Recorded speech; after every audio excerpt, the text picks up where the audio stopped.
यह कहानी बहुत सुंदर और गहन विषय पर है।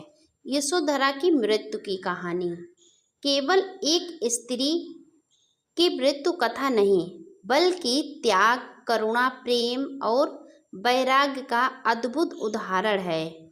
यशोधरा वह थी जिन्होंने राजकुमार सिद्धार्थ यानी गौतम बुद्ध के त्याग के साथ साथ आजीवन धैर्य और संयम का पालन किया। उनकी मृत्यु की कथा एक ऐसी प्रेरणा है जो बताती है कि प्रेम केवल पकड़ने का नाम नहीं, बल्कि छोड़ने और मुक्त करने का नाम भी है। तो बने रहिए इस कहानी में अंत तक। यशोधरा की मृत्यु, करुणा और वैराग्य की अमर कथा, इसे अंत तक जरूर सुने।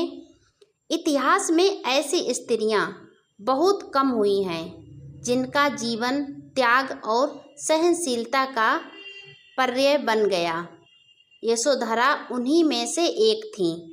वे राजकुमार सिद्धार्थ की पत्नी थीं, राहुल की माता थीं और बुद्ध के संन्यास लेने के बाद उनके जीवन की सबसे बड़ी तपस्विन भी थीं। उनकी मृत्यु केवल शारीरिक अंत नहीं थी, बल्कि आत्मा की मुक्ति का महान क्षण था। यशोधरा का जन्म कपिलवस्तु में शाक वंश में हुआ। वे अत्यंत रूपवती, विदुषी और धैर्यशील थीं। उनका विवाह युवराज सिद्धार्थ से हुआ।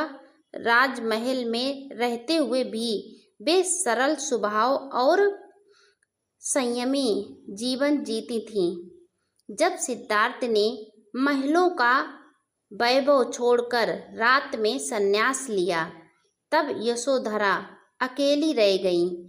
उस समय राहुल शिशु अवस्था में था। यशोधरा ने अपने पति की अनुपस्थिति को धैर्य से सहा, पर भीतर ही भीतर वे टूट चुकी थीं।